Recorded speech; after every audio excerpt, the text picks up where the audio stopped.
Wir haben 3:30 und kommen zum zweiten Block. So it's 3:30 and we start with the second block, judicial independence and separation of powers in Switzerland. Where do we stand in Switzerland? So I'll proceed in the same way as Mr. Breitenmoser. I won't introduce the speakers to you because I think that you know almost all of them. Professor Dr. Ulrich Meyer, the floor is going to be yours. Until last year, he was the president of the Swiss Federal Supreme Court. Ulrich, I pass the floor to you. Dear colleagues from near and far away, ladies and gentlemen, Swiss judiciary auf den Umstand verstellen, this term should not delude us from the fact that the legal system in Switzerland is very federalistic. In our federal state, the cantons are to a very large extent responsible for the judiciary and the court organization. They very much want to keep this competence. In numbers, this has the following implementation. The Federal Constitutional Court has about 8,000 cases it deals with a year, but the cantons deal with several 100,000 cases per year.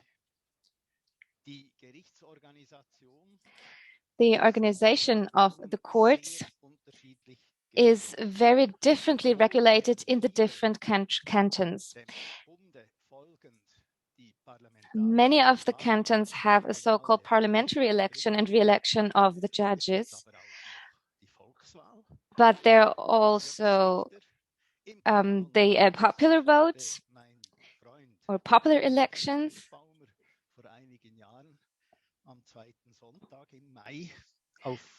On the second Sunday of my colleague, Mr. Nussbaum, was elected judge of the Federal Constitutional Court following a suggestion of a colleague.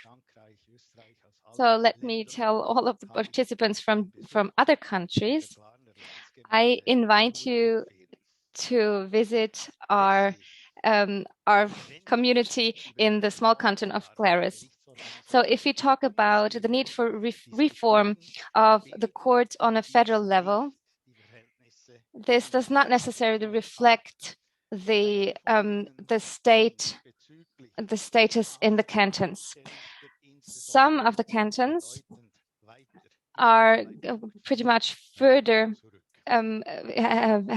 are more developed when it comes to the procedure of the election of courts. Now let's talk about the difference between appearance and reality. Our constitution defines the Federal Supreme Court as the highest court, the Supreme Court of our country. However, in practice, the legislation is okay with the fact that everywhere, practically every case in every part of the law can be brought to the Federal Supreme Court. We dealt with 8,000 cases last year. No matter how small a matter is, if we talk about 100 francs a person has to pay for a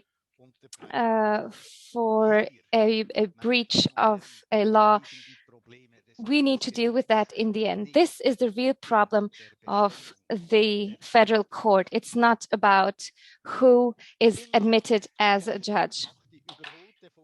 In our country, we still think that the Federal Supreme Court exclusively is able to protect people in terms of law. This stems from a time when the cantons weren't yet part of the federal judiciary.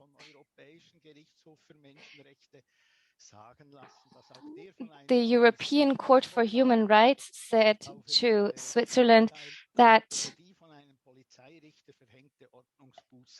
even if a judge, a police judge passes a verdict, it has to be examined by a judge.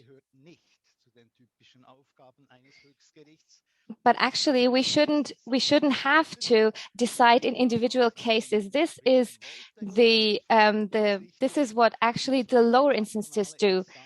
This is actually what I wanted to do exclusively when I was young. I didn't want to become a Supreme Court judge. So what the Supreme Court does is to control the legislation and to answer fundamental questions of the legislation. But the people want something different, and the parliament wants something different.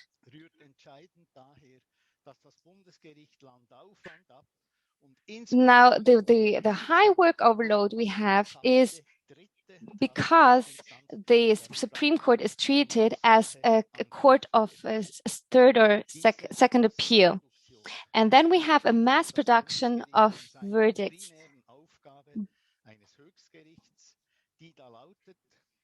Now, this impedes what we actually have to do. We have to answer judicial questions, and we have to judge about fundamental judicial legal questions. But we cannot do this unrestrictedly.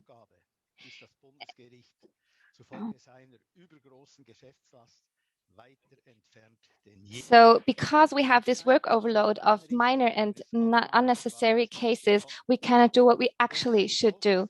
So what we need is a different system of which cases are actually admitted to this to our court.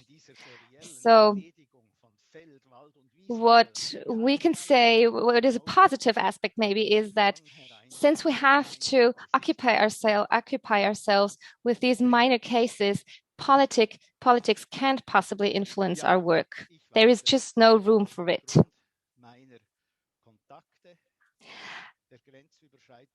I know because of my contacts to different countries I had as a federal judge, our system is full of contradictions, and still it works in practice. The Judicial Commission, United Parliamentary Assembly, elects the federal judges according to the parties, the distribution of the parties in parliament. And then we have a re-election after 6 years, and during their term in office, the judges usually belong to a political party as a rule. However, the ethical guidelines demand that judges restrict themselves when it comes to activities for their parties. And the judges pay mandate taxes to their parties. All of this, and of course also that there is no disciplinary legislation, this is not understandable from the outside. When I was visited by the Groupe d'État contre la Corruption, GRECO, on the 1st of June 2016, I tried to explain to them, but obviously in vain, that these mandate taxes are not only paid by judges, but everybody who bears an official office in the legislative, the executive, and who is a director or member of parliament. it is nothing else than a typical Swiss substitute for the fact that we don't have an official party financing. And furthermore, I told the people from Greco, and this is a very important thought Mr. Grimm touched upon too,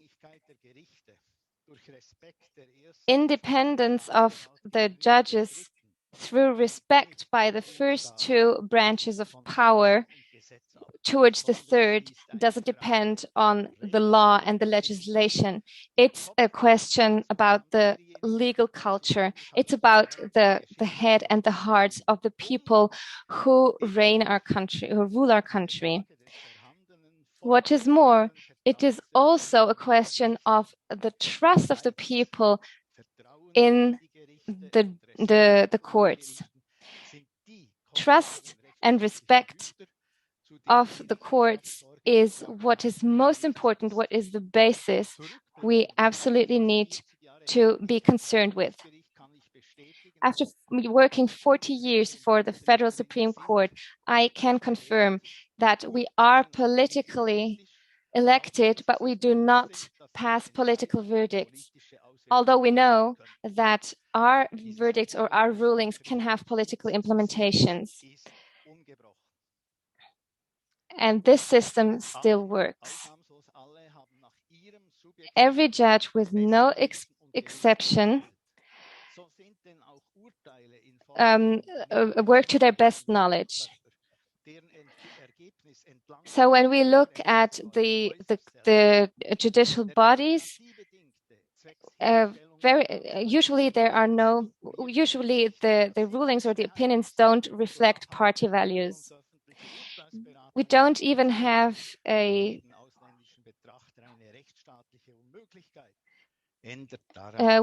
even have secret deliberations, which is also very strange if people look at it from the outside. Now, if we look at how people are elected, it's very easy. If you want to stand as a candidate, you write a letter to the commission, the Judicial Commission in Bern. You include a curriculum vitae and so on. The Judicial Commission is a joint commission of the parliament. So it's a commission of the United National Assembly. Then we have a subcommission which does a pre-election and looks at references. Then they decide, then the Judicial Commission decides whom they want to suggest the Federal Assembly as a candidate. Then it goes to the political fractions, and afterwards they make their statements, and the Commission then decides definitely who is going to be a judge. The United Assembly has always followed the suggestions of the Judicial Committee so far. According to Article 28, paragraph 3 of the regulation of the Federal Supreme Court, the Supreme Court looks at whether they can replace a judge internally. And then it tells the result to the Judicial Commission. We can, of course, improve that process. And what I also would suggest is that when the Judicial Commission receives the candidatures, the applications, that they talk about it with the Supreme Court, because I think that it would be more transparent than the actual procedure of finding references and deciding. The Canton of Bern has introduced such a procedure, and it has proven its ground. So if it talks its suggestions over with the federal court, this is nothing about self-cooptation. The Judicial Commission would still be independent in what they eventually suggest to the United Federal Assembly. So this would be a minor change which would significantly improve the process. It is not necessary to have an expert commission as the judicial initiative wants. After talking it over with scientific representatives and the parliament, representatives of the parliament, that wouldn't be helpful at all. On the contrary. Fifth, re-election. We already talked about re-elections in the first part of our conference. Why do we have these re-elections? In 1848 and 1873, when our first constitutions were written, it was included there that the sovereign or the parliament elects all the office bearers, including the judges of the Supreme Court. At that time, the judges were re-elected every 3 years when at the beginning of every new legislative period. These re-elections were undisputed, and this is why the parliament prolonged the official term of office to 6 years.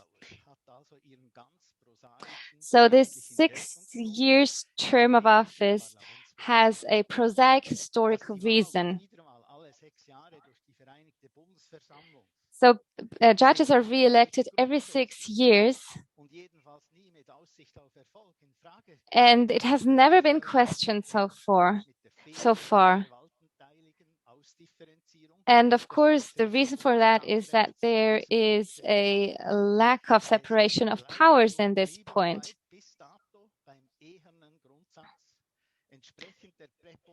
It is based on the principle that every state organ needs to be democratically legitimized, including the Federal Supreme Court.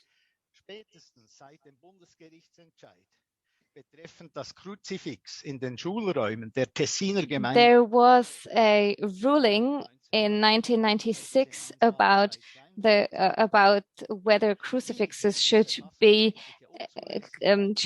be part of classrooms in Ticino. And there was a case that after this ruling, those who didn't oppose this ruling were re-elected with worse results than their colleagues. So since then, we know that problem. Is it legally okay to use the re-election as an instrument to sanction judges because they made a ruling which didn't please a party or a person? Of course not. And here I come back to the legal cultural mindset.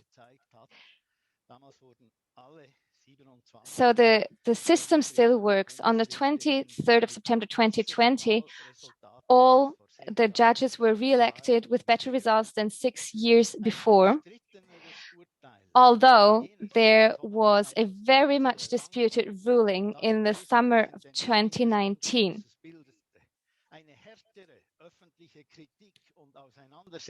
This ruling was publicly very heavily criticized, and still the re-elections went well. So I think that the re-elections process and system of federal Supreme Courts have proven their ground and work well. So this system works. And it works as long as the political power is diverted between the parties. I already come to my conclusion. I'm not exceeding my time as a good Swiss person. As a conclusion, I can say that the rule of law works in Switzerland. The federal court is independent and the federal judges pass their judgments completely independently. Secondly, the judicial administration doesn't need any other system of election than the one which is in place now. But we could include the Federal Supreme Court in the admission process of new judges. What we need is a structural reform on the level of the Constitution and the laws, which allows the Federal Supreme Court to concentrate on its core task as a Supreme Court of the country. This is what we need to do. Thank you for your attention. Thank you so much for your speech. You have proven that you are independent, at least when it comes to the internal relationship, saying re-election is not possible, and you have found it's a watertight process. Thank you so much. Without any further ado, I would like to continue with our agenda. Switzerland, Problems in Switzerland from a European Perspective is the title of our next talk. Ms. Sanders, the floor is yours.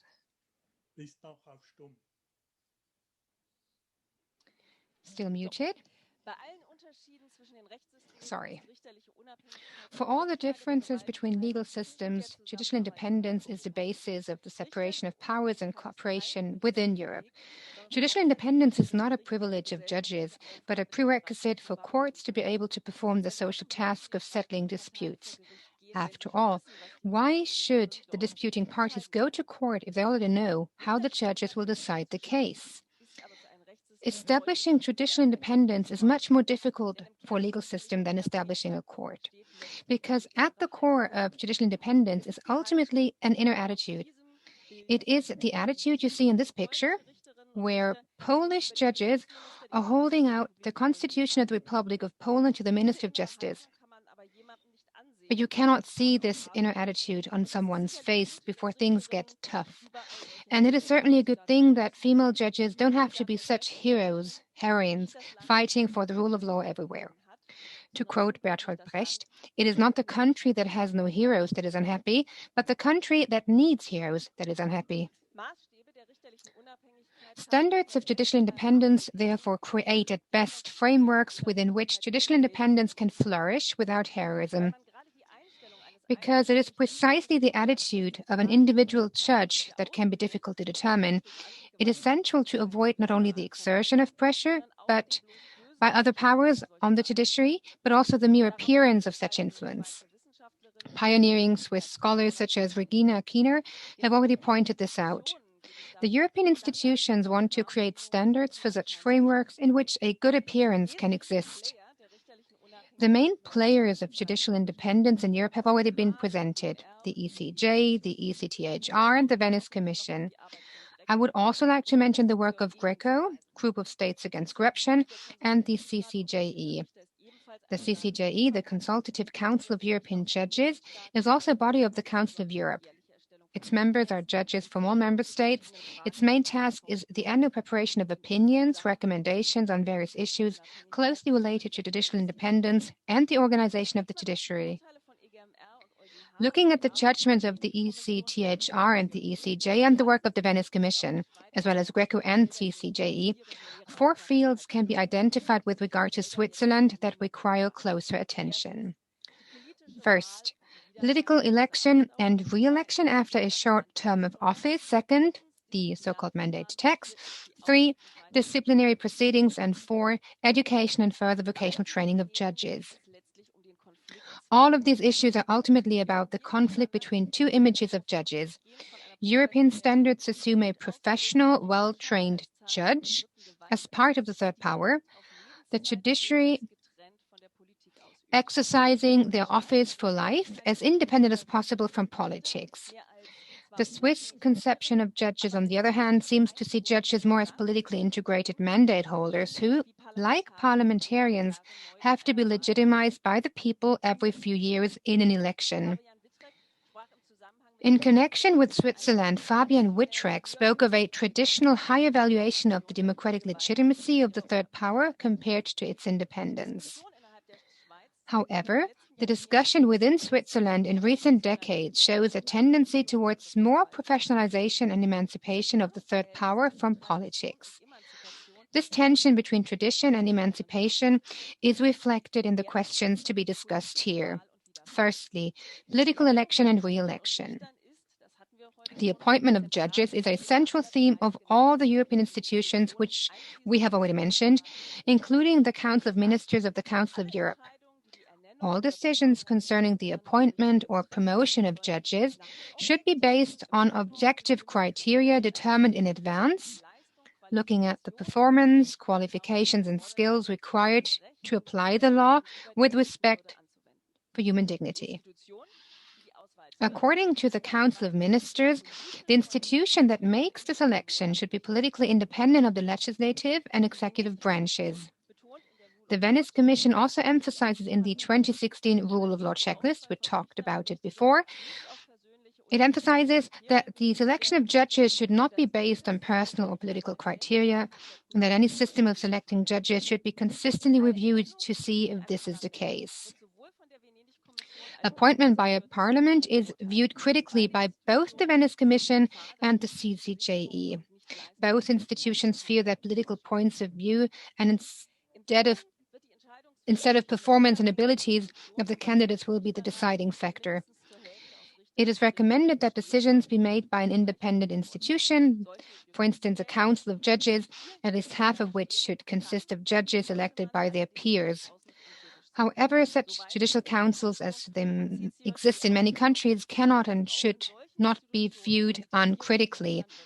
The Venice Commission and the CCGA also point out that politicization and nepotism must be prevented in such institutions. In Switzerland, politics and the judiciary are closely linked when it comes to the selection process of judges.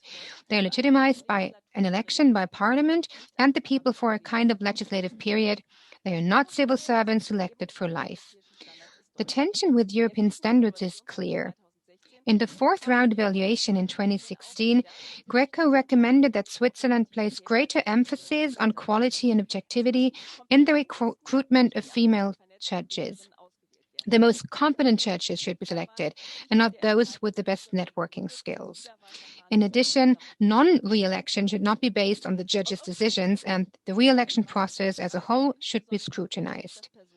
From a European perspective, the Swiss practice is particularly alarming in that persons who do not belong to any political party are practically excluded from being appointed. I observed this myself when interviewing judges and court clerks in various Swiss courts. The clerks repeatedly said that they would like to become judges themselves, but that they were afraid of being too close to a political party, which is necessary for election, and that may be uncomfortable, especially for younger people.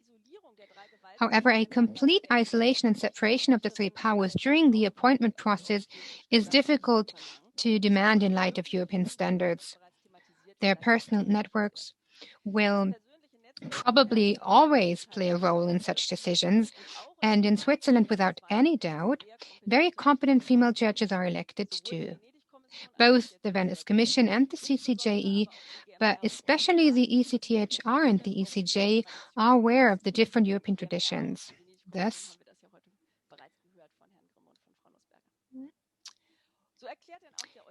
the ECJ also declares the mere fact that the legislative or executive branches intervene in the process of appointing a judge does not create a dependency of that judge towards those branches. Neither does it raise doubts about their impartiality if the person concerned is not subject to any pressure after their appointment and is not subject to any instructions in the exercise of their office. From a European perspective, the relatively short terms of office and the re-election process in Swiss courts is, to me, more critical than the political elections in Switzerland. I am aware that the short terms of office, which resemble legislative periods, are consistent with the judge's image of office holders who must always be democratically legitimized anew. but the tension with European standards is particularly strong. Re-elections are viewed critically by the Venice Commission and CCGE because they can make judges dependent on the institution responsible for re-election. Re-election highlights how important it is for the institutions electing the judges to be completely independent.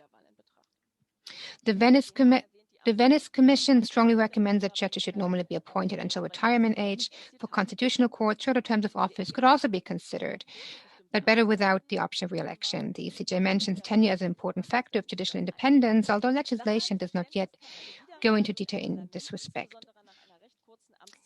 As I understand it, re-election by Parliament, especially after a rather short term of 6 years, may well give the impression that judges are politically dependent. Saying that judges have always been re-elected does not help to refute this objection, apart from an operational accident, so to speak, when Federal Judge Schubart was to be given a lesson and too many parliamentarians removed him from the list. If re-election is a formality, it can be dispensed with.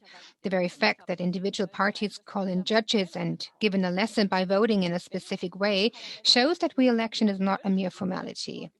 If this is intended to enable Parliament to express popular anger about politically unpopular decisions, well, to teach them a lesson and, if necessary, to refuse to re-elect them, then this must give the impression of dependence, even if, as I assume, judges have their inner strength not to let themselves be influenced by this. Even if, as I'm convinced, the system has traditionally worked in this particular Swiss party system, such barriers can easily crumble in an increasingly polarizing political world. This is true not only in Switzerland, but also with regard to election procedures for the highest judicial offices in Germany. Now I'd like to talk about the mandate text. The mandate text, it was just explained, is a special feature that regularly causes incomprehension among my students when comparing this to other systems. Greco apparently felt similarly.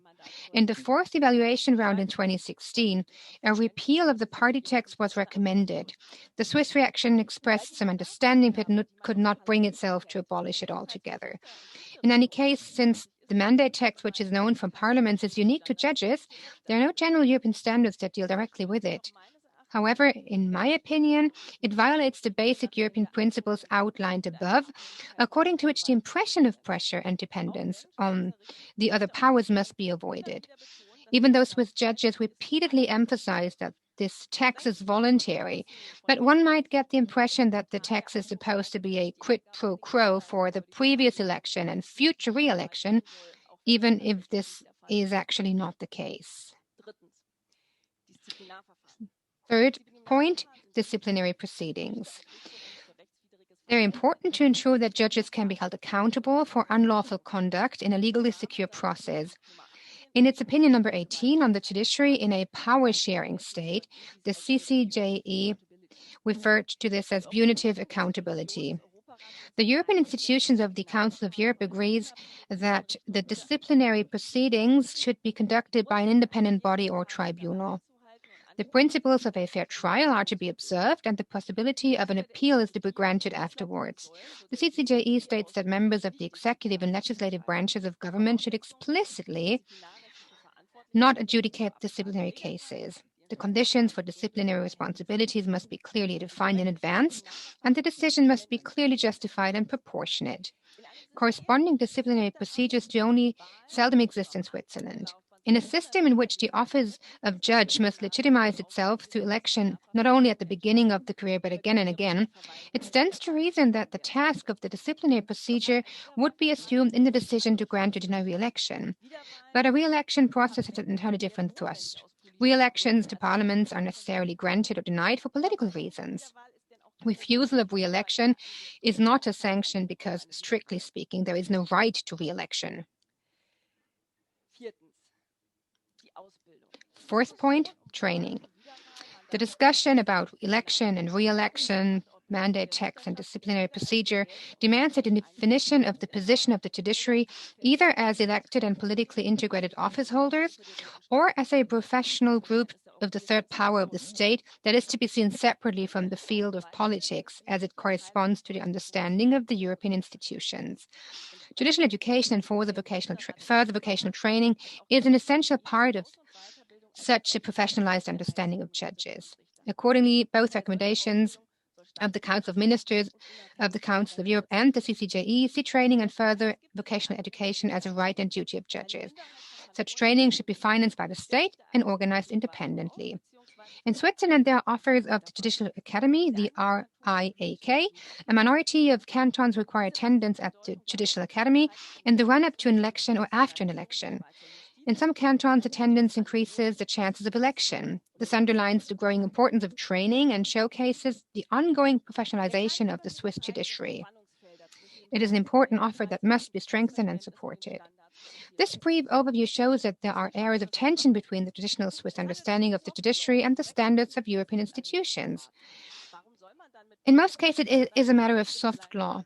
Direct consequences are therefore not to be expected. Why then, with a view to such standards, should one question concepts with a long tradition that have always worked in the past? Germany, too, has never followed the recommendation to establish a judicial council. And both the Swiss and the German judiciary enjoy a good reputation. So can we leave it at that?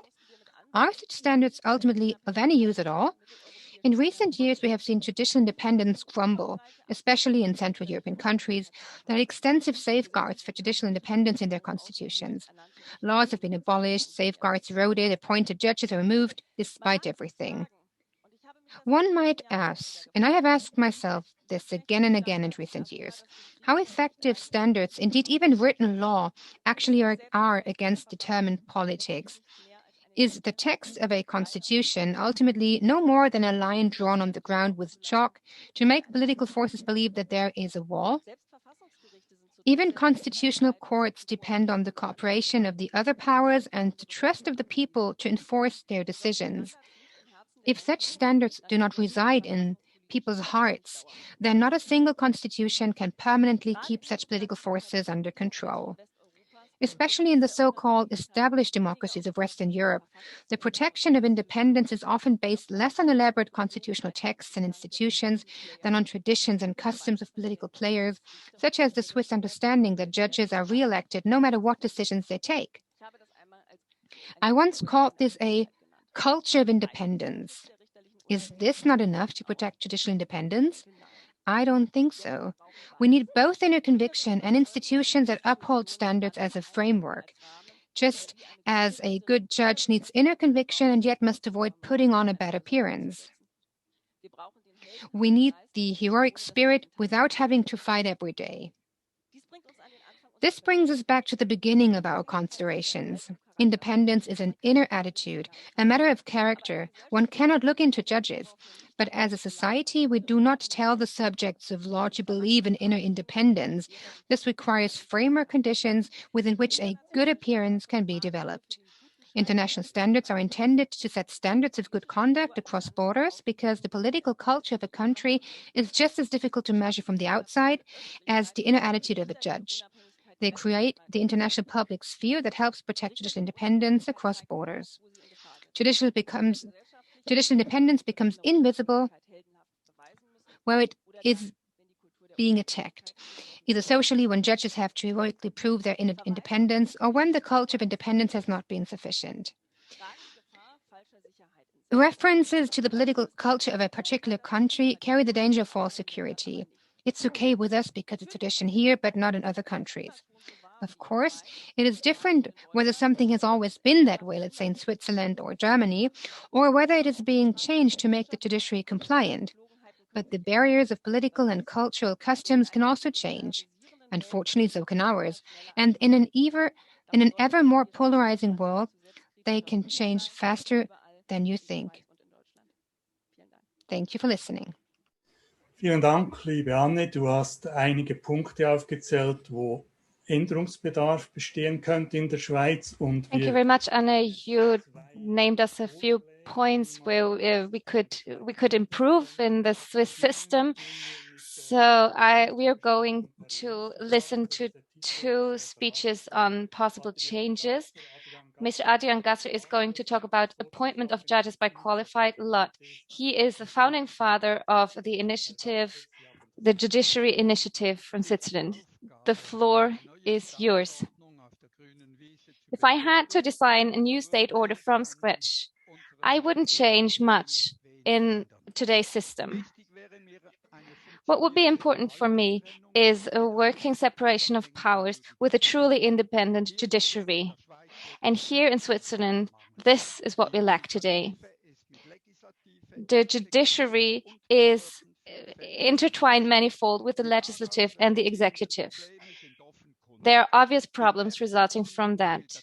The litigants don't believe in the fairness of the judiciary, which results in people criticizing and mistrusting the rulings.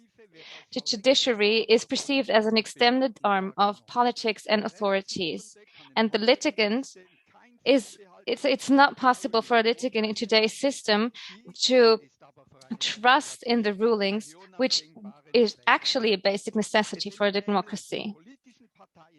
Because it's the political parties alone which decides who is going to be a judge at the highest federal court.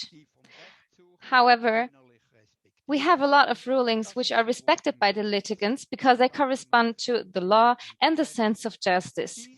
This is the case not because of the system, but no matter the system, despite the system. Now, our highest judge's entanglement with and dependence from parties and politics is one of the reasons why we were able to collect more than 130,000 signatures in no time for our initiatives, although the initiative was never covered by state radio or TV. What does it root back to? This system, today's system, which doesn't meet the requirements of the litigants. The system goes back to the foundation of the federal state in 1848. At the time, the federal court was part of the Justice and Police Department, and the tasks of the Federal Supreme Court were limited to insurance matters and disputes between the cantons. At the time, the cantons were, in almost every matter, independent sovereign states. Today, however, more and more power is centralized in the federal administration. The area of responsibility of the Federal Supreme Court, which was once restricted, has changed dramatically. The federal courts and the federal public prosecutor were very quietly turned into an instrument of the parties and their policy. So if a judge doesn't rule according to party values, he shall not be re-elected. This leads to an increasing loss of trust. And I think that the success of our judiciary initiative is a proof for that. If we vote for the judiciary initiative, it would be a remedy for the shortcomings which have increased in the last decades. Lawyers who think that they are professionally and personally suitable for the highest judiciary office, they apply to an independent and competent expert commission. This expert commission then examines the personal and professional aptitude of the candidates for this highest office of judge. And those people who pass this examination of the expert commission can take part in the lottery. Since the office of judges are very popular, I think that there will always be more candidates than vacant judicial posts. This process has clear advantages compared to the system today, which is defined by the political parties and which is highly intransparent. An expert commission, which is independent of the authorities and political organizations, can assess the candidates based on a certain catalog of criteria. Then it can grade the candidates using a scoring system and applying also killer criteria like a minimum age. And with that procedure, they decide who is admitted to the lottery. Of course, there can also be wrong choices. No one can say how a candidate develops over time, and how he or she proves herself. graduates with the best grades are not necessarily the best judges. Disagreeable developments are always possible. Therefore, the Judiciary Initiative includes an impeachment procedure, which we don't have in the current system either. The qualified lot procedure is scientifically substantiated, and it's based on numerous studies. For example, in the Richterzeitung, judges by lot, Professor Dr. Katja Rose, Dr. Malte Döne, and Professor Dr. H.C. Margit Osterloh.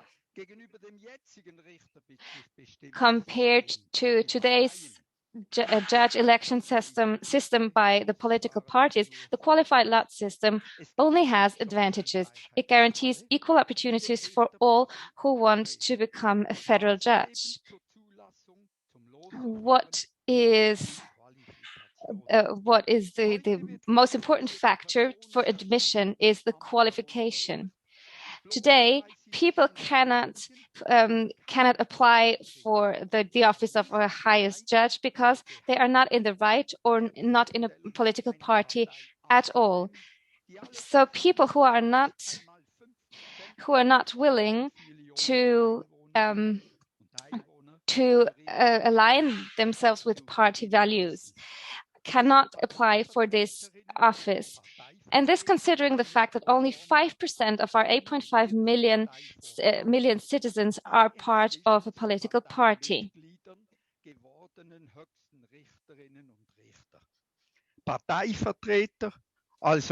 So the judges here are necessarily part of members of a political party. Actually, I would also want to touch upon the fact that members of parliament, for mercantile reasons, also do lobby work in 87 different commissions. And they say that they defend high values, but this is quite a strange argument. That's okay if these people are not allowed to define who is going to be a judge or not.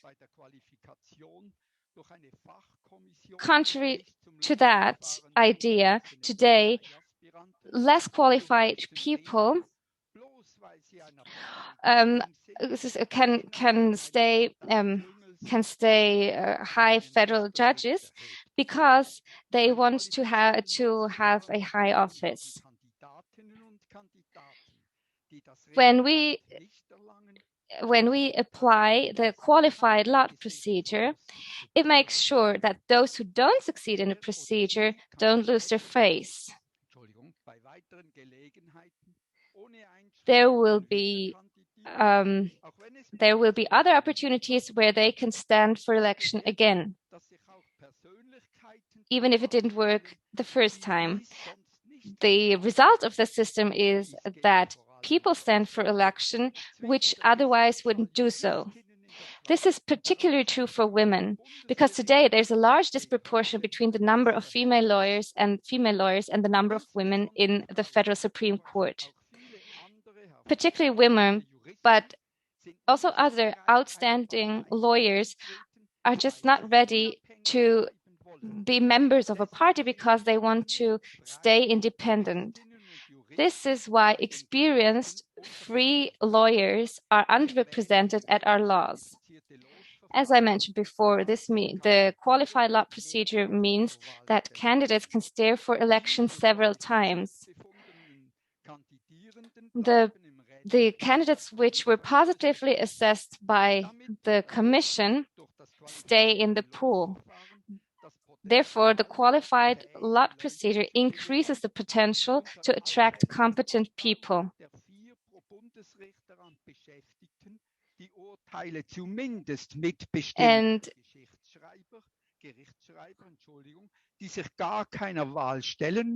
And then I would like to touch upon the fact that we have judicial clerks which actually work at the Supreme Court but were not elected. people who don't win in the lottery don't have any disadvantage, because no one can say that they were incapable of working as a judge at the highest court. It also reduces the danger of people overestimating the self.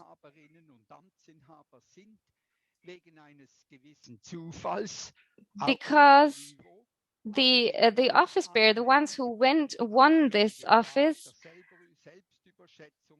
are less subject to the danger that they overestimate themselves and misuse their power.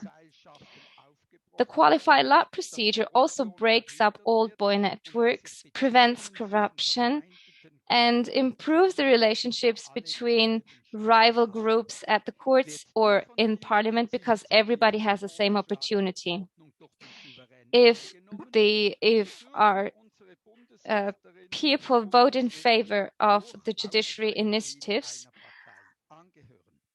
our federal judges are still allowed to be members of a party. But the difference to today's system is that the lawyers at our highest court don't necessarily have to be members of a party to get an opportunity at all to work at the Federal Supreme Court.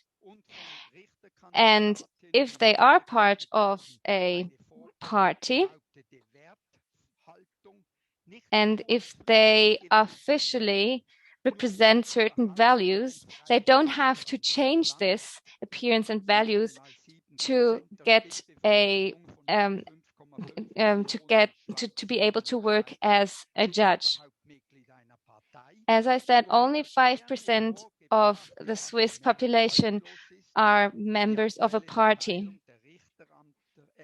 So it is also very strange to say that the appointment of judges according to the relations of the party doesn't actually represent the people. I think that you can say that today the parties actually sell posts which don't belong to them. So the first condition to get a post at the highest office means that future judges have to commit an illegal act. To put it bluntly, you could call this receiving stolen goods. And since they have to stand for re-election every 6 years, today's practice is a system of like a leasing business. And the fact that this tradition has existed for many decades doesn't mean that it makes it legal. The qualified lot procedure makes sure that candidates for the highest court cannot be politically planned. So parties cannot plan to bring their own candidates to office. Because today, since political parties can plan that, the judges turn into an extended arm of the parties in executive and legislative. So the qualified lot system rules out the possibility that only those who have done the best party work and political networking are able to run for the office of federal judge, and that they get that as a reward, but lack professional skills. And this qualified lot procedure also makes sure that federal judges don't align themselves with their party guidelines before they pass their rulings. It is impossible should be impossible that parties assess their judges according to whether their rulings correspond to the party line. It should also be impossible that federal judges have reporting obligations from their parties. And to put it bluntly, you could call that performance reviews. The qualified lot procedure also makes sure that there is camaraderie with like-minded judges within the court and so-called collegial coordination with cantonal or federal lower instances. What is impossible for a constitutional state is what is a practice, but which is not allowed by our constitution, the part-time judges. They are not actually qualified and use the title federal judge and its advantages for their private business. Even if they are very diligent party members, this is simply advertising their own law office. Of course, many a lawyer would like to buy at the age of 27, which is very common in Switzerland, a federal judge office or federal judgeship at the price of 20,000 francs a year. The mandate gets from third parties, and the network he or she obtains are worth its praise. Of course, it is to no one's surprise that the political parties don't support the judiciary initiative. No one wants to relinquish their influence, and no one wants to voluntarily renounce a reliable source of income. It is also to no surprise that the Justice and Police Department disqualifies the Judiciary Initiative as non-traditional. Not everything that looks back to a long tradition is necessarily good and right, but this is something they haven't understood yet in our federal capital. I think that neither the parties nor the Justice and Police Department can actually argue what the advantages of today's systems are compared to the qualified lot procedure. I was considerably appalled by the argument from Bern that they don't want random rulings. As a matter of fact, they admitted that they want to keep influencing the rulings, that they don't contradict the values and opinion of the executive power. So if we need to talk about the danger of random rulings, this only shows how depraved and corrupt our system has become and how unrestrained the power of the executive has become. Einwohnern schon gediehen ist. Die Botschaft des Bundesrates zur Justiz. The message of the Federal Council on the Judiciary Initiative from the 19th of August 2020 states that the Judiciary Initiative lacks democratic legitimation. Their arguments are flimsy. Let me put it that way. If there was no democratic legitimation, the Judiciary Initiative couldn't have been admitted by the federal bodies. To admit this initiative and then to kill it factually with a flimsy argumentation saying it has no democratic legitimation is dishonest, untrue, and unworthy. If they are really concerned about democratic legitimation and don't just use this argument as a killer argument, we need to read the paper of Professor Cechnak. He showed years ago that the democratic legitimation cannot be ensured by parliamentary elections or by elections by the parliament. Democratic legitimation of judges is given through the law and the constitution. And this democratic legitimation is strengthened by the qualified lot procedure, contrary to today's system.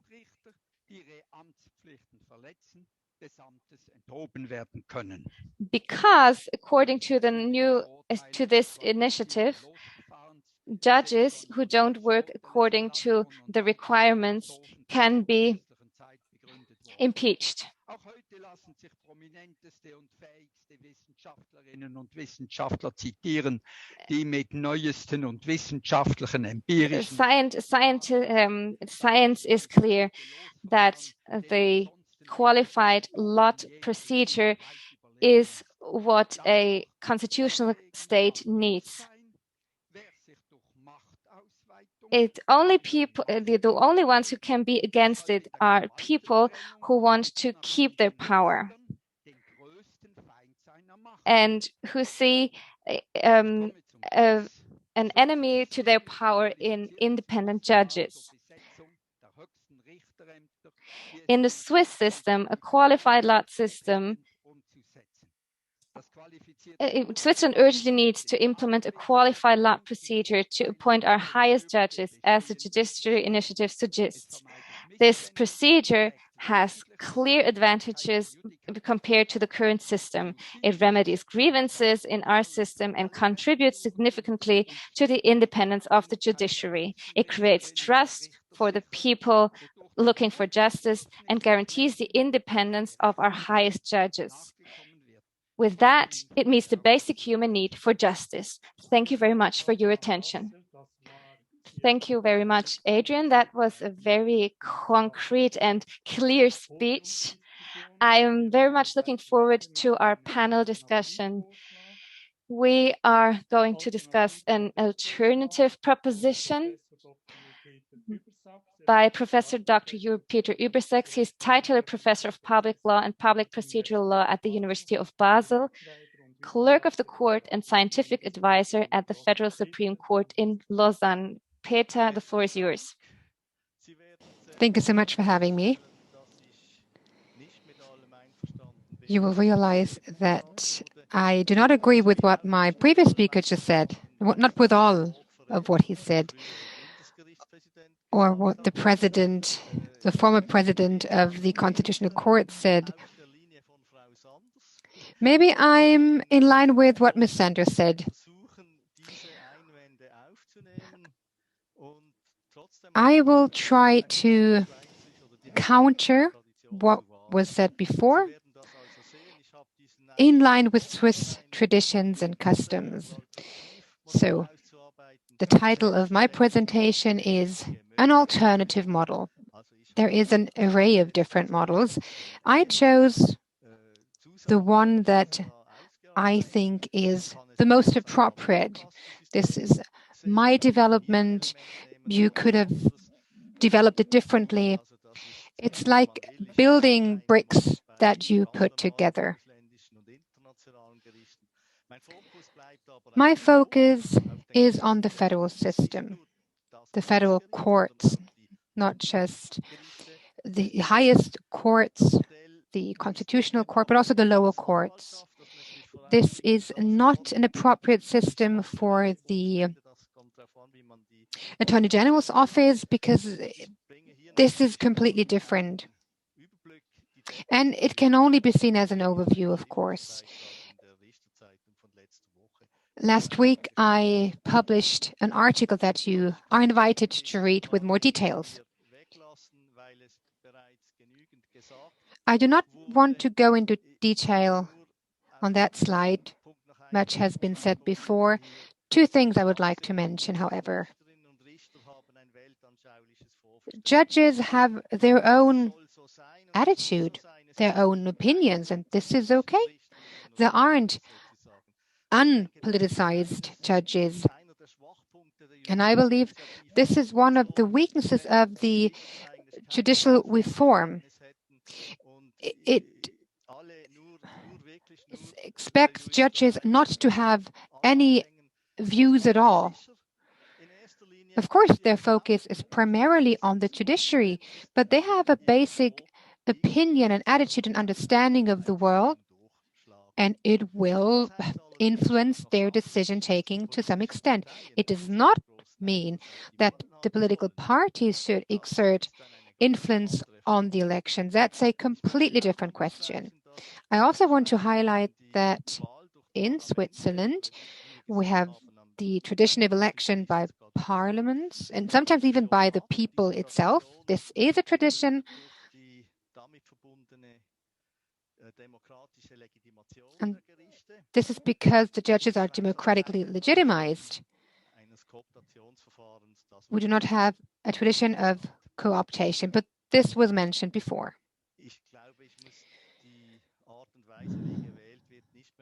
I do not believe I need to explain the re-election processes. This has been done before. Where do I believe can the system be optimized? It was said before, we need a higher independence of political parties, not the political preconception, but the parties. The key criterion should be skills, qualification, what Mr. Gasser said before. But not just that, also social skills, how they work in teams. I believe this is very decisive. Their willingness to self-reflect and their realization of their own preconceptions of how they see the world. Language skills is another very important factor, social competence, knowledge of the law, of course. Let me go back to language skills. We have different languages in Switzerland, and therefore the judges need to command the different languages. And life experience. The higher the court, the more experience it takes.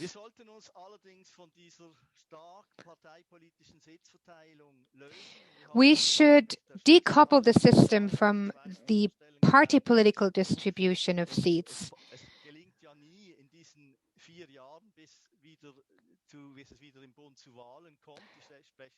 There are federal elections every 4 years, political elections. The parliament elections take place every 4th year.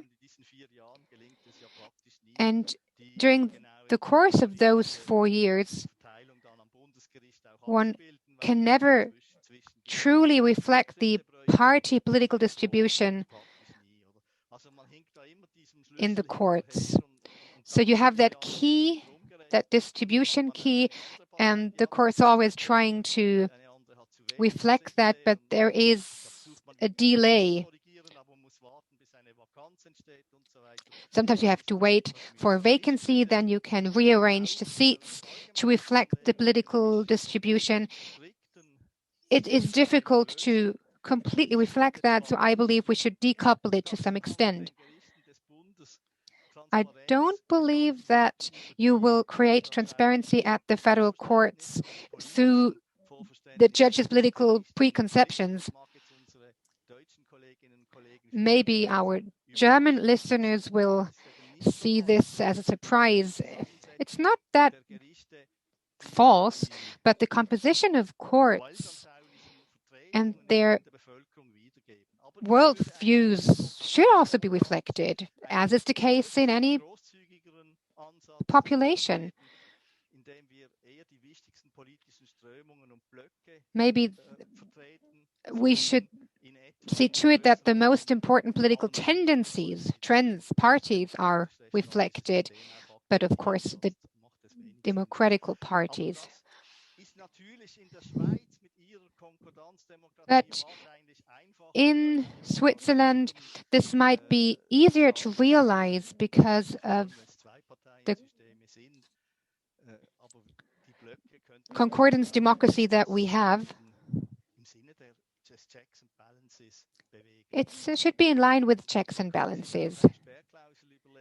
Of course, one could think of a blocking clause.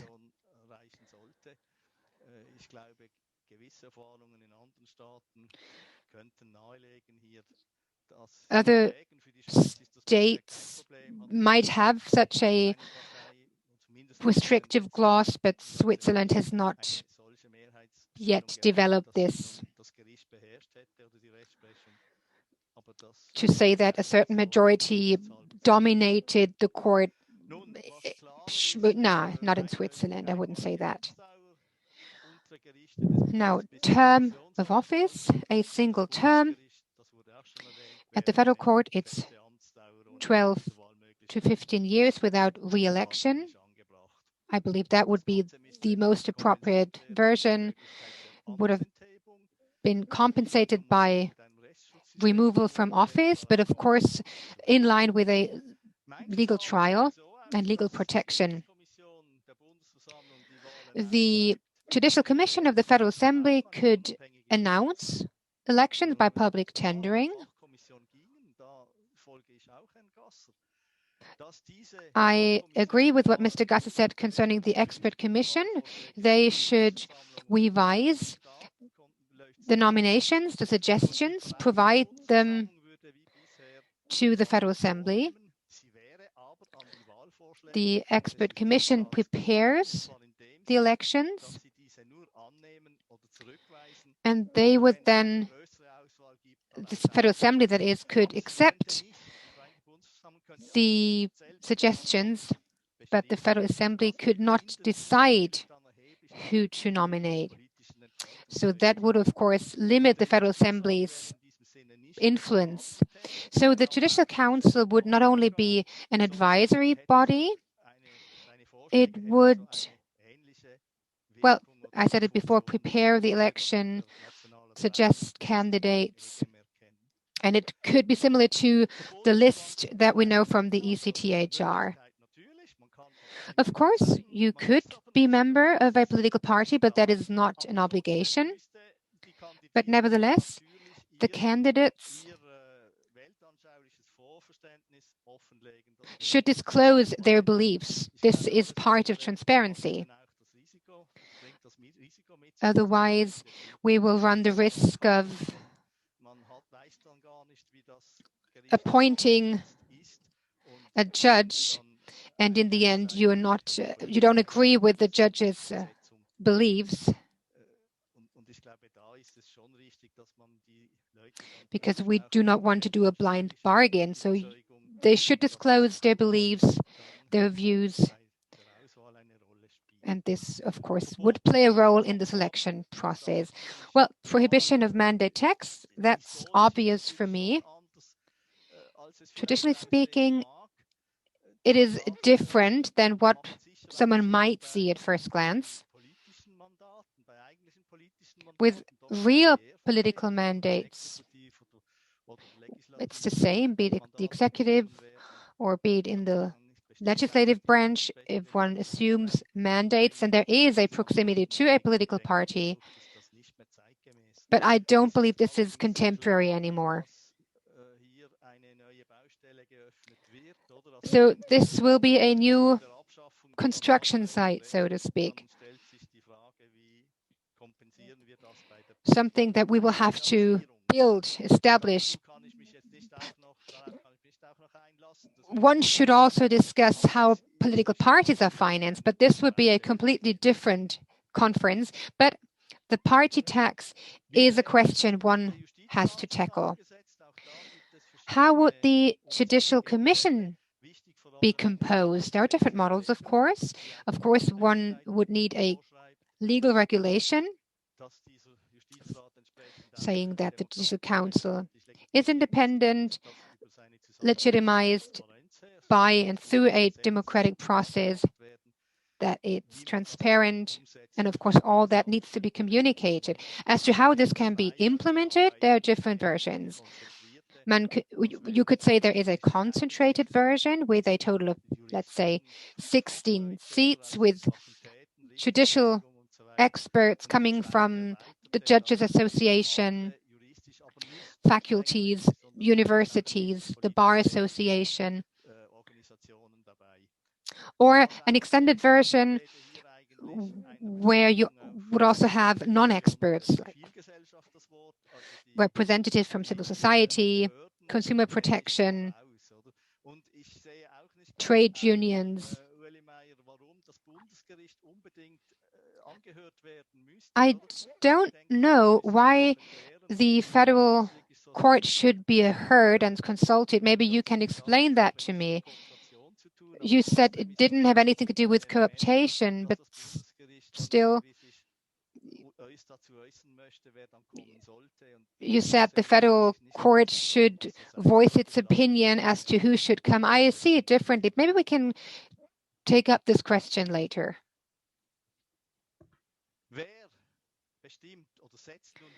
So, who decides who will sit on the Judicial Committee? That's another question. I mean, once you solved one question or one problem, you will be faced with another question. And this is another question. Who will sit on the Judicial Council? So this brings us to a gray area because we never surely know where they come from. So from a democratic perspective, it might be better to have the Federal Council and Federal Assembly vote or elect the Judicial Council. This would, of course, come with a higher level of legitimacy. First, elect the Judicial Council.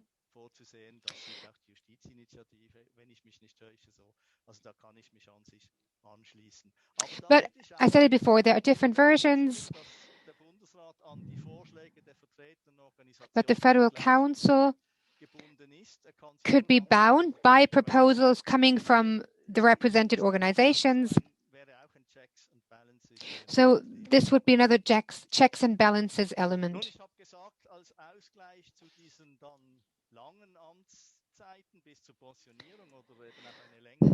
How to counterbalance these long terms of office? If one is elected for life or until retirement age, you need proceedings for impeachment, of course, with clearly defined grounds. These can only be legal grounds, not political grounds. Let's say there is incapacity for office for health reasons or unworthiness of office for reasons of misconduct. We have not yet developed a legal protection system. I believe this would interfere with individual rights if we were to introduce such a system. Who should be responsible for these impeachment trials? It should not be the court itself. It shouldn't be the Federal Assembly either, because otherwise we would add a political element. I'd say it could or should be the Federal Council. The initiative says we need the principle of parallelism. I do not believe this is necessary. But of course, we need to reduce political interference. As to legal protection, we would have a legal court. That would be a new court consisting of members who discharge the office as a second job. You could also have a court of appeals on a constitutional level. I do not believe this is compelling, but one could suggest that.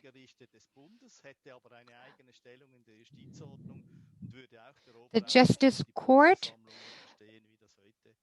would consist of part-time members elected for one term, adjudicate judicial proceedings, possibly a court of appeal. And now my overview. A Federal Council appoints the Judicial Council as an expert body bound by the proposals of the represented organizations. The Judicial Commission prepares the election, announces the candidates, goes to the Federal Assembly. They accept it or reject it, but it's bound by the Judicial Commission's suggestions.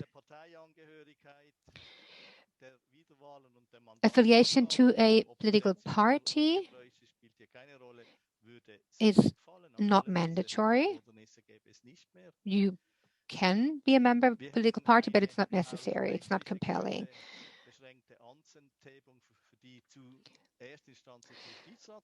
Judges can be removed from their office on grounds of unworthiness of office or incapacity for office.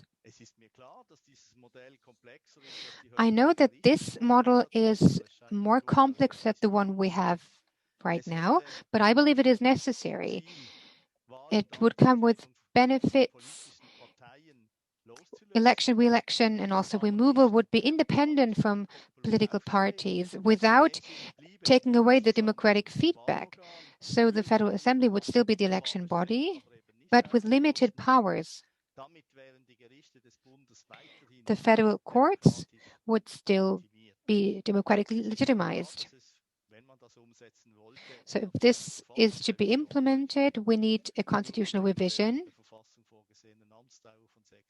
because in the Constitution it says that the term of office is 6 years. But I don't believe it's wrong to go through the Constitution. And it's independent, this model, independent of the judicial initiative, the judiciary initiative. It is a block system, like a puzzle that you put together. And I'm not saying that this is the only model that could work. It is one of many different models that could work. But we heard a lot of criticism and skepticism.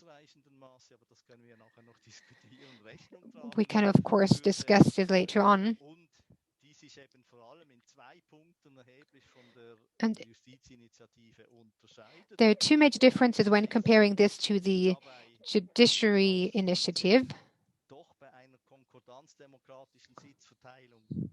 When you stick to the consociational distribution of seats, you still have the representation of different views, but it still upholds and even strengthens the democratic legitimacy, because the election is done by the assembly and not by the drawing of lots, where in the end you wouldn't know who would sit on the council and who would have which mandate and which office. Well, thank you for listening.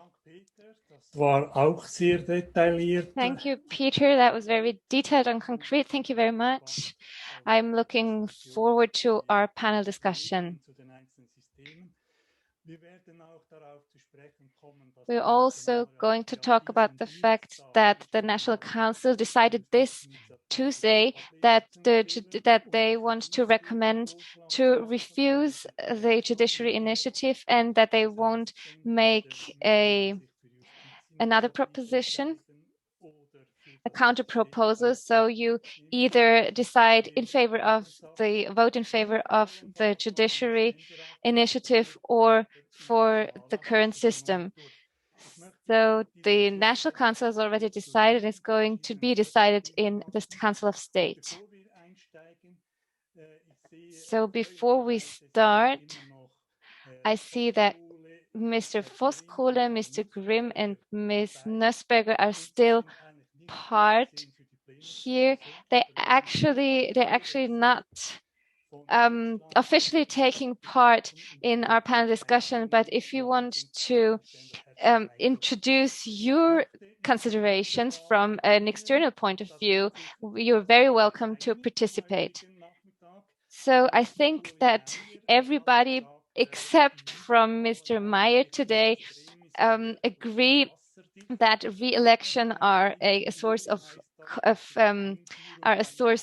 danger. So, Mr. Meyer, what do you say about a one election process and the possibility of impeachment?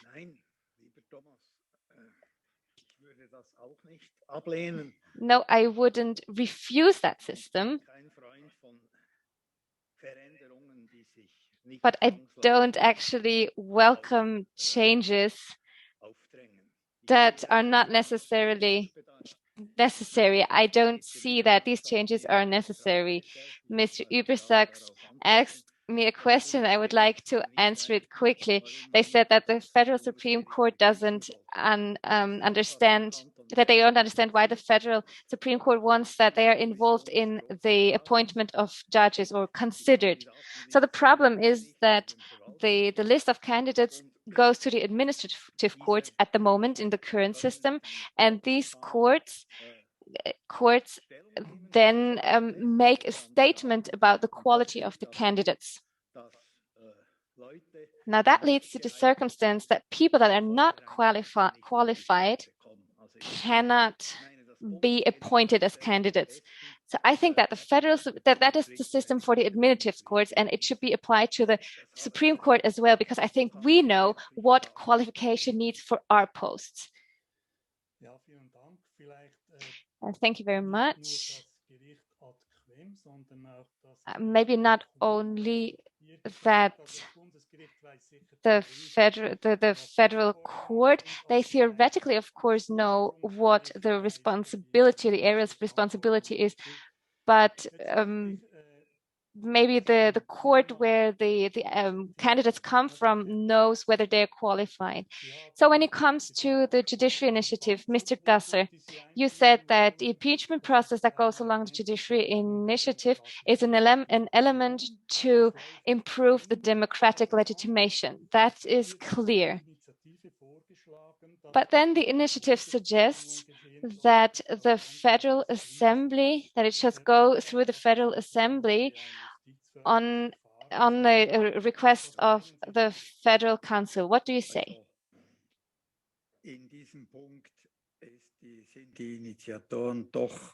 In this matter, the initiators would like to be more precise. We are part of the state, we are part of Switzerland. We don't want to change everything from scratch. This is not necessary. But if to our surprise, it is said that the democratic legitimation isn't realized in the qualified lot process, I must say that if there are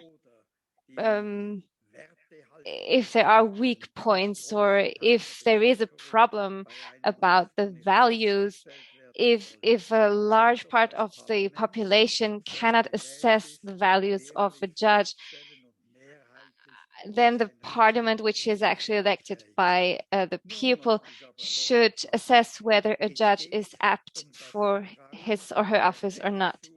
Now, I want to point out that this is all about the right of a litigant before the legal instances, because people looking for justice today, and I think the discussion shows this, have the impression that the jurisdiction or the judiciary has lost its connection to the people and the population, the people. It only reports to God himself and has no other ground or legitimation. So I think that our proposition improves that circumstance. If you talk about democratic legitimation, and if you say there is something that is not supportive in the Swiss mentality, you can, or in the mentality of the judges, you can tell them to speak an oath. Well, I don't want to touch the academic field about that, but our judiciary initiative received 130 signatures, and that shows that the trust in the judiciary of the people isn't given anymore. That there is an impression that the judiciary and the politics are too much intertwined, that they build a political class which distributes its power among themselves, and that they are all united on a Titanic, on a sinking Titanic, but doesn't listen or protect the third-class people. Mr. Meyer would like to make a statement about that. Mr. Meyer, Thomas, is it okay? Mr. Gasser, there is a contradiction in your line of argumentation. You say that we, the federal judges, are intertwined with who knows whom. I never was. I never was for 34 years. I have never reported to anybody about my rulings. I don't know where you got this impression from. And on the other side, you say that the judges live on a different planet, that they lost their connection to the people. For me, this contradicts each other. So do you know any concrete examples where authorities or where judges listened or were influenced by authorities? Are there rulings you know which were clearly influenced by other branches? And I have to tell you, I don't live on the moon. I live in Lucerne, and I know that people there trust the judiciary. I'm sorry, I have to interrupt you. I would like to have a different discussion because we're not doing politics here. What I would like to talk about is that we have statements from Greco, we have statements from the first part of our conference which say that there is need for change. And we have arguments on the table that show what we could do to change the situation. And I would rather talk about that than about the political grounds. Could I just make a quick remark as an answer to Mr. Meyer? I would just like to briefly point upon the following fact. The NZZ, which is a leading paper, were advised for many decades never criticize a ruling of the Federal Supreme Court. 4 or 5 years ago, this newspaper wrote that there is a regulation of authorities that doesn't that influences the judges so that they can't pass rulings in a certain matter. So the Federal Supreme Court is the extended arm of the executive. And if you take the case Donsala, they didn't just decide independently, but it was aligned with the Federal Finance, Department of Finance, which was led by Mr. Maurer. That was also also aligned with the party values of the Swiss Popular Party.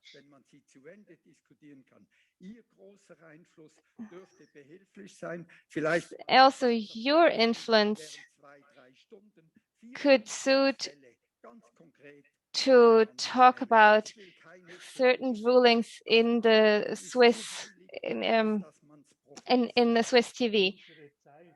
So that's a very important matter. We are limited in time, and I have to interrupt you. I'm sorry. It is quite difficult to host this discussion because I would like to have a structured discussion. So we wanted to talk about re-election and impeachment. We saw that there are two models which we can discuss in its concrete implementation. Now, here's a question to the observer from the outside. In Switzerland, the judges are elected according to party ratios because they say that this represents the values or the opinions of the people. So Switzerland doesn't have this system. Does it mean that we don't have a diversity of fundamental values at the courts, or what do you say? Thank you very much. I don't think that we lack diversity of judges. The Federal Constitutional Court has this established way of electing judges. We also have the election of judges for the highest offices, and for the lower courts, there is no party influence. But I don't think that we lack diversity because of that. I'd rather say that today not all our citizens feel represented by parties. I think Mr. Gasser said that we need to ask ourselves how many people the parties actually represent, because there are many people who don't feel represented by parties, and they would need to be represented in the court too. I think that the independence of courts is very much dependent on how we assess them, their independence. Of course, diversity is important, but we can reach this diversity in other processes too.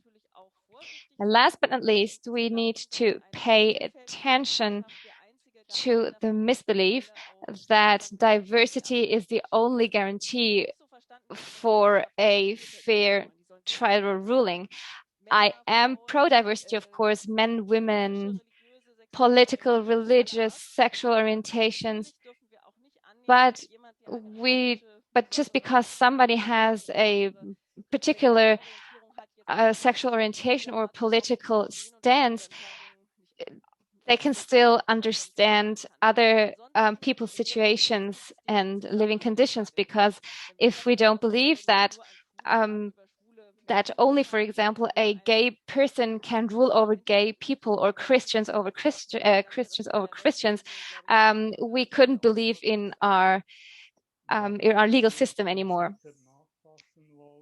Peter, I think you want to complement what she said, because you say that the judges have to, because the judges still have a worldview. I have to unmute myself.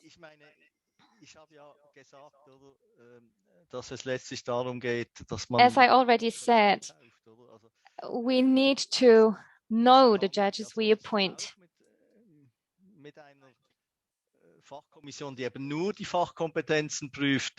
We can also establish a professional committee that only checks the professional qualification, and then we also lack diversity. Lack of diversity is also always a problem, no matter from which point of view. It doesn't matter which political view or world view we talk about. So I'm convinced that the candidates need to talk about their values and about their political stance on, for example, abortion, or the division of tasks in a partnership, and so on. So I don't know how to assess that in the end. That's another question.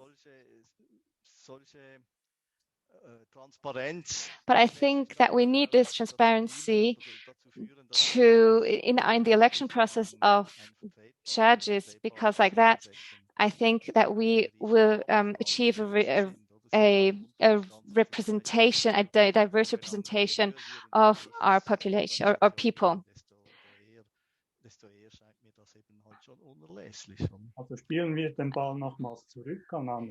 So, Ms. Sanders, what do you say? Mr. Voskuhle would like to say a few words. Yes, Mr. Voskuhle, please. The floor is yours. I would just like to make a small remark. If you say we don't know the judges we appoint, in the Federal Constitutional Court in Karlsruhe, we made the experience that seemingly conservative people were elected to the court, and then they turned out to be quite revolutionary, and vice versa.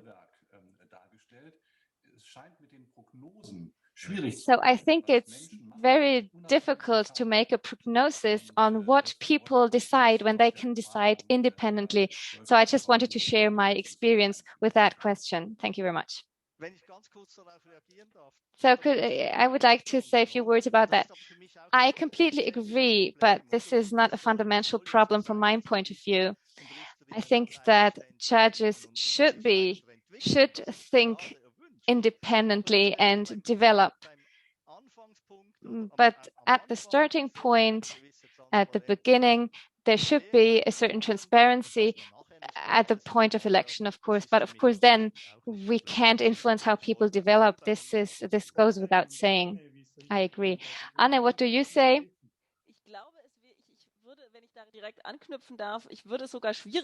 I would like to relate to that. I think I wouldn't want to make a prognosis.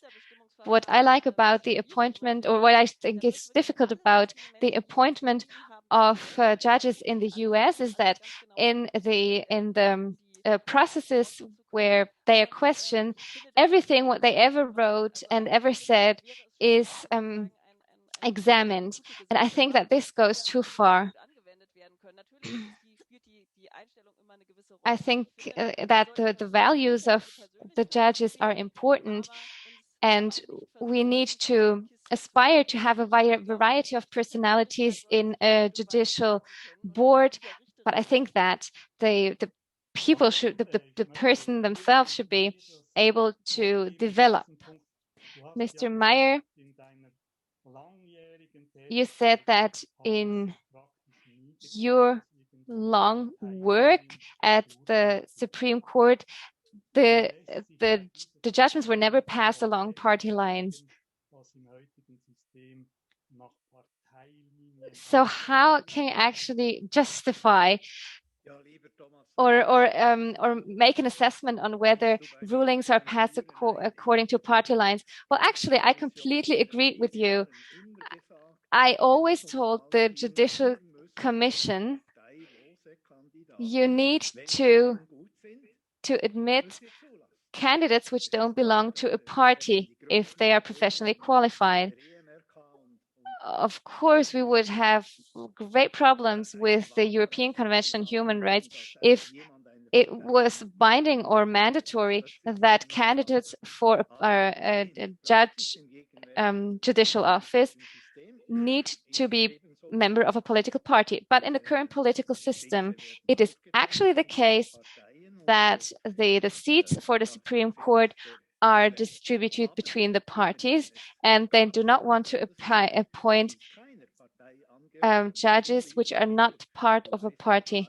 And Peter, you know from your own experience, because you have been serving on the court for a long time and you are not part of a party. In 1943 was the only time that a judge was elected not being part of a party.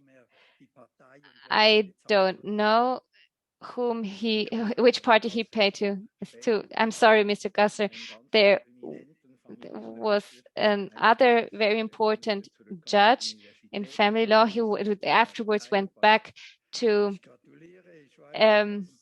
university, and he wasn't part of a party. But Mr. Schubert was professor, then he wanted to become a judge in Basel, then he asked what party he needs to join. And then they said the Swiss Democratic Party, and he joined that party. It didn't correspond to his values, but it helped him to become federal Supreme Judge. And then he was thrown out by lobbyists, not by the parliament which elected him. And of course, we can ask ourselves, why did the parliament accept that the federal judges worked as a club who were able to throw out their own member? Because that would have been the task of the United Federal Assembly. Well, that shows that there is an entanglement of these two branches, and that we need to renew and refresh our system and reflect our system. I very much agree with the scientific representatives and also with the proposition of Peter Übersachs. If there is a will to implement independence and to have a more professionality, then we want to talk about it.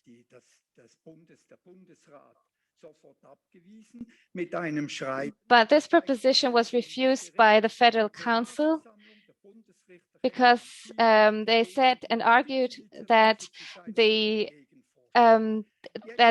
Federal Council was against this, and the Federal Court as well, not giving a counter proposition. Now, I know federal judges who weren't present at this vote. Now, what I ask you is whether the federal judges, which were freely voted, are they part of a club or association? So a litigator, somebody looking for judges, a normal person, an average citizen, a taxpayer,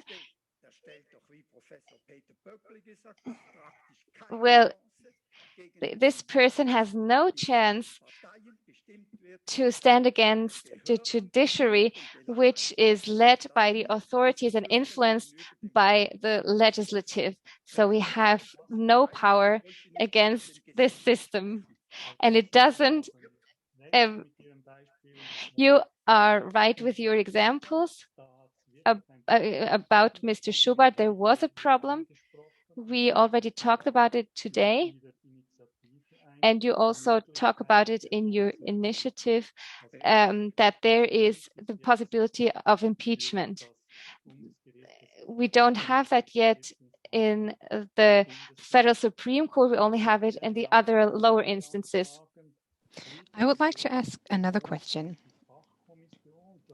You mentioned the expert commission and the judicial initiative.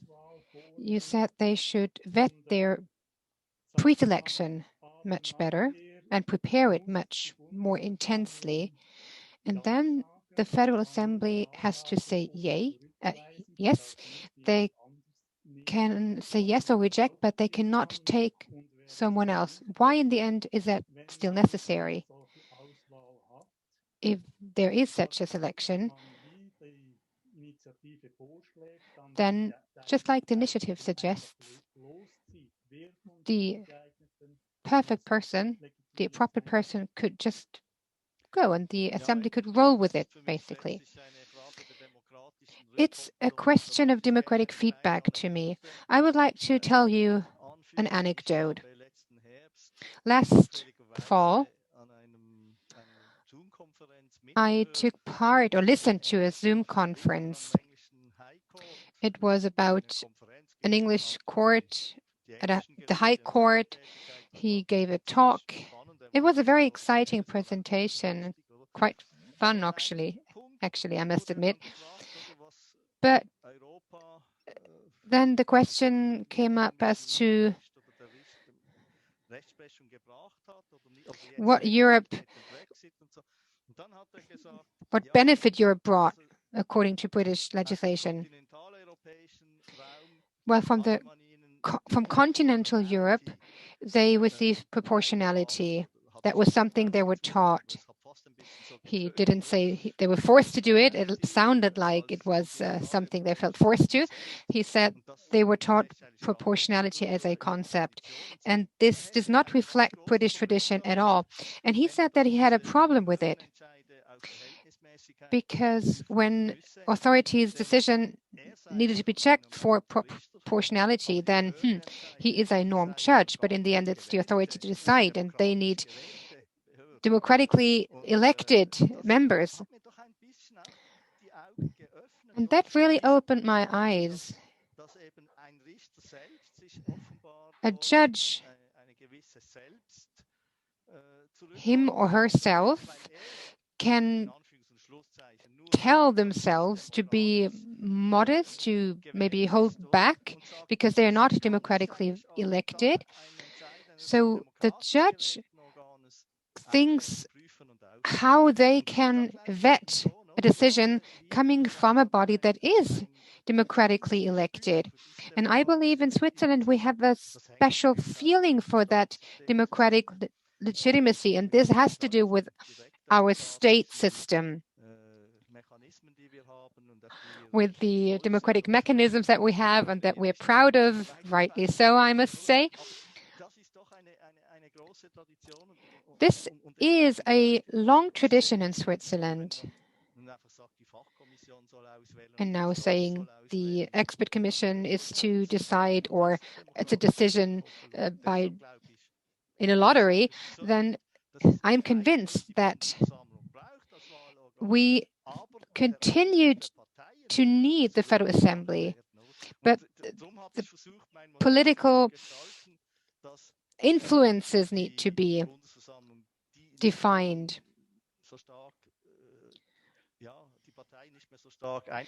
And I believe the political parties shouldn't be able to exert as much influence. They could still do it if they continue to submit the suggestions. And it has to be an election after all. But then the expert commission would come with their own suggestions. So, I mean, I presented my model and I'm convinced of it. And we have different models in Switzerland and in Germany. And I pointed to Mr. Tschentscher's PhD thesis. He talked about this chain of legitimacy going back to Roman Herzog. And it was really well defined. Tschentscher said it wouldn't fit to the judiciary. This chain of democratic legitimacy wouldn't fit, because let's say someone doesn't fit anymore, then this person would have to be removed from office, and this isn't something we want. So Mr. Tschentscher says the actual democratic legitimacy for the judiciary is to be found in the Constitution, in the legal text.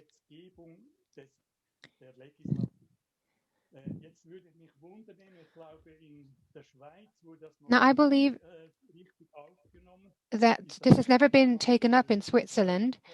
Maybe that's a topic for the German colleagues then. Ms. Sanders, I believe that this discussion of the democratic legitimacy is something we cannot avoid in Germany. I believe that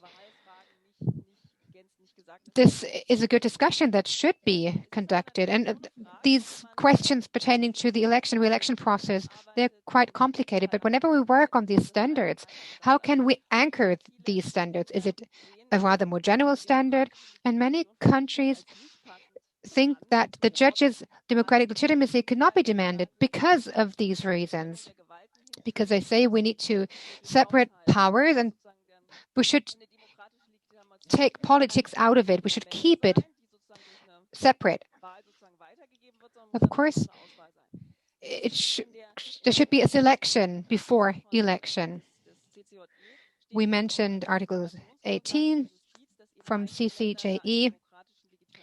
Some countries choose a way of democratic legitimacy, but the judges' democratic legitimacy could actually come from the Constitution and from the legal text. So I believe that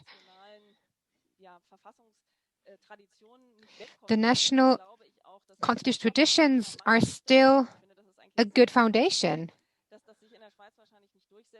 I don't believe this will prevail in Switzerland because they have their own tradition and they don't seem to be able to get away from it.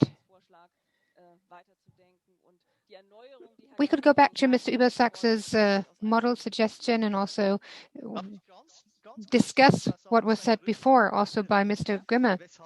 Mr. Grimm, can I make a follow-up question? The Constitutional Court in Wiesbaden, why did it question its own legitimacy? Because it was a federal state and it wasn't legitimized by a parliament and it wasn't democratically elected? Am I mistaken? No, the administrative court in Wiesbaden asked itself,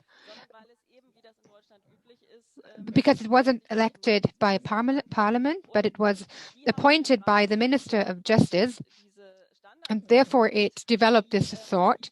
And I mentioned these standards, Venice Commission, CCJE, you name it,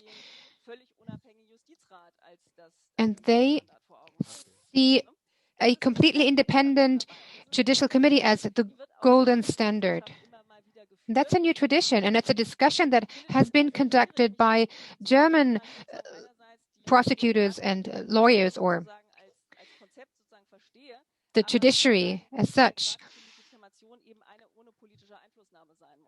Traditional democratic legitimacy needs to be developed without political interference. In Switzerland, it's really frowned upon to have the executive appoint courts. This is not seen as independent. Yes, that's this traditional link, which we also need, because Europe cannot be a continent where everything works and is done the same. And I mean, you can criticize me, no problem. My field of expertise is in civil law, but with the election, the parliamentarian, the minister, this needs to be a chain without interruptions until it reaches the executive. And in Switzerland, we say election by the people or by parliament. We have 10 more minutes. And for the final round, I would like to mention some buzzwords. And then you can decide which buzzword to take up and what you want to discuss.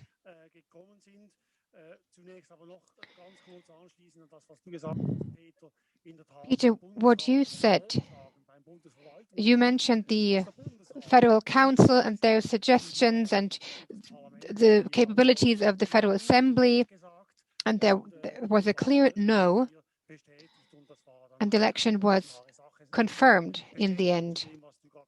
And that's actually a confirmation of what you just said. We received many questions. You have covered many questions before.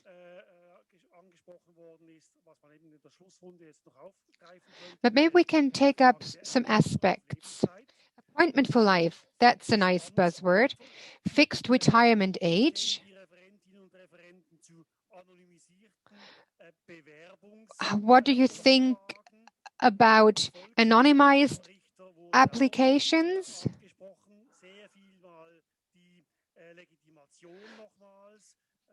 Many questions pertaining to the judge's legitimacy, the judge's beliefs and attitudes. Can a judicial committee only assess judicial expertise, or can it also assess other fields of expertise? And a question, because we heard so many different suggestions and we got so many ideas. Without constitutional changes or amendments, what can be implemented immediately? Couldn't the Judicial Committee solve these deficits itself?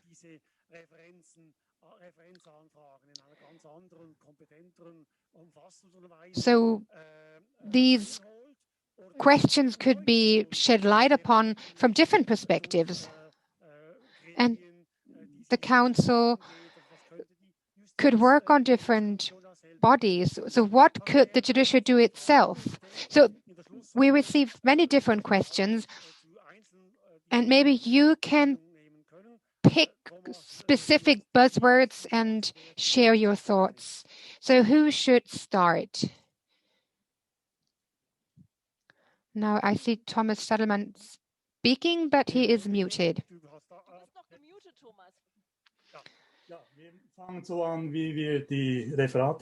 Let's start with Mr. Meyer, because he was the first to deliver his speech, and then we can continue with Ms. Sanders, like we had on the agenda.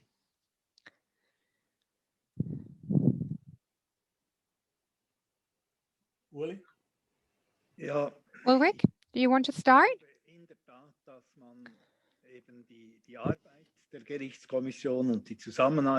I believe that the work of the Judicial Council and its cooperation can be improved. without having to change laws. I believe this is a doable solution. I would like to highlight, and I would like to mention a very concrete case. It was in July 2018. An independent judge of the higher court in a Swiss canton applied, but he did not go to the political party's HQ. He was invited in due time. Everything was done by the book. They talked, they had their interview, but they found out that he is not a member of a political party, and they told him he could go home. Mit Ausnahme einer Zeitung hat natürlich niemand darüber berichtet. And it was just one newspaper to report that incident. Everyone ignored it, but now, 3 years later, everything is wonderful.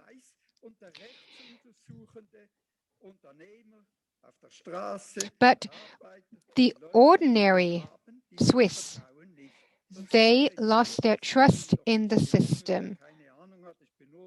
Because I'm a layman, I'm an auditor, how could I collect 130,000 votes in a short period of time? Something has to be wrong. So I said it before, political parties sell these mandates. And this is illicit because the candidate then buys a mandate that doesn't belong to the political party in the first place. So all these vacancies during the last 50 years, how were they filled? No one filed a complaint, or did they? How were they filled? But what I like about the current state of affairs is that this discussion has reached the public. People want to improve the system. We need independent, capable judges. And we need to keep them. Thank you so much. Ms. Sanders. And then Stefan Breitenhof. I mean, I represent an external view. So it is more difficult for me to assess where we are in a given system. You know the Swiss perspective much better. You know what is the best path to embark on. But what can be done now? Well, I believe we can build on this culture of independence, but it is paramount for all parties involved to observe these barriers, these boundaries. And I believe that's a solid footing. I have figures from 2018. 54.2% of all Swiss say they trust the system. I still believe it is important, and it is a central advantage of this judicial initiative to have given a platform to this discussion. It has reached the public. Of course, you can always improve things. Peter? I would like to say one thing first. I don't agree with what Mr. Gass said. I've been at the federal court for 30 years, not as a judge, but I've been there now for more than 30 years. And most of the cases do not have a political component. And this doesn't play any role as to where judges come from. But there are single cases. And it can be all different kinds of law, civil law, family law. There are cases where it has been politicized.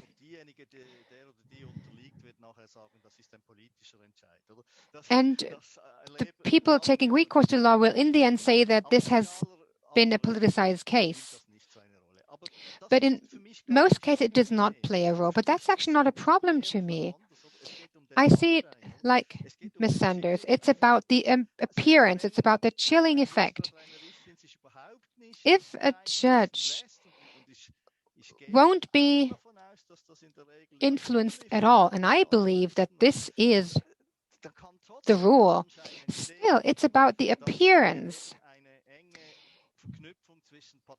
People might believe there is a close link between the judgeship and political parties. And if we have that appearance, then that's it. Let's say judges are biased, and there is reason to believe they're biased, and this is the end. So it's about appearance. So I understand that people believe this should be changed. My trust in politics isn't very high, and I don't believe that the Judicial Committee is willing to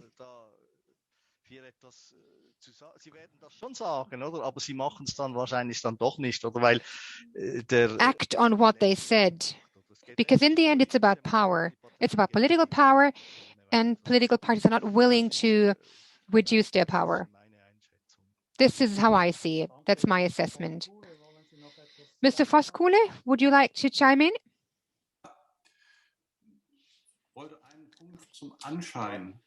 I would like to come back to the appearance of independence, dependence. The former president of the Polish Constitutional Court and I had a long discussion. I wanted to know why the Polish Constitution is being attacked. And he said that we failed to communicate how we work, how we think, and how independent we actually are. And that is why we lacked public support. And this told me that we did not only have to look at the inside, and I know so many things are working well in Switzerland and in Germany, but still we need to do our utmost to communicate, to reflect standards, and to explain to people why we do our work and that we do our work good. And then in times of crisis, we can count on the people's support. So this is my perspective, to shed light on the inner perspective, but also have the outer perspective, and to communicate that, to tell people that we do independent work, good work, and it's also about appearance. And this is what Mrs. Sanders talked about. Despite the differences, we need to make sure that we communicate the good to the outer world, to align international standards, so we have that trust that is necessary. Wow, that would have been a very good conclusion. But I still have a question, a Swiss question.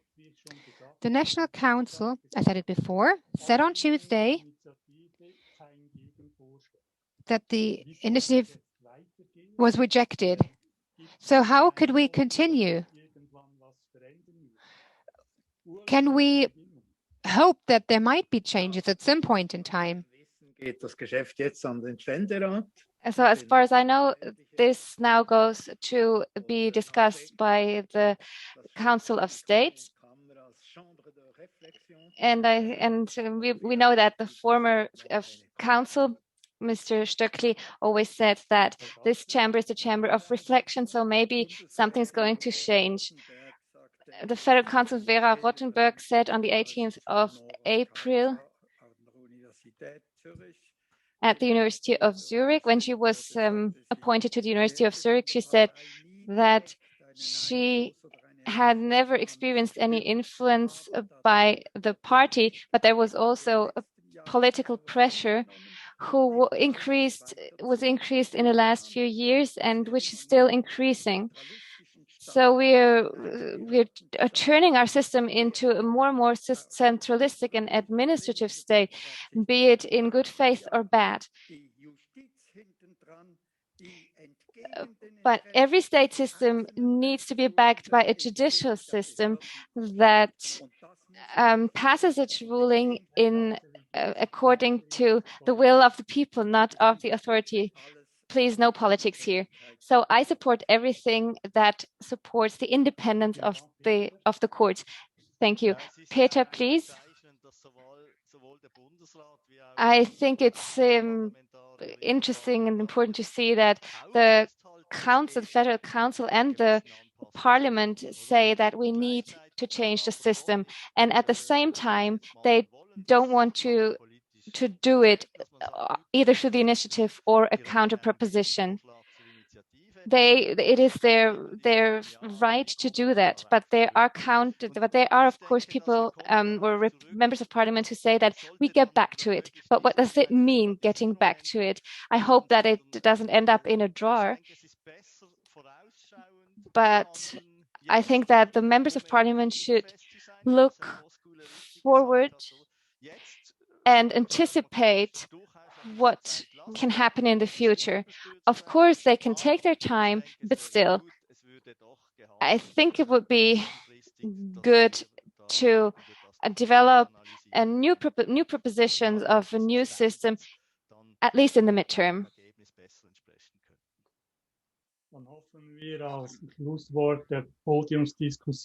So let's hope that the Chamber of Reflection reflects a bit on that topic.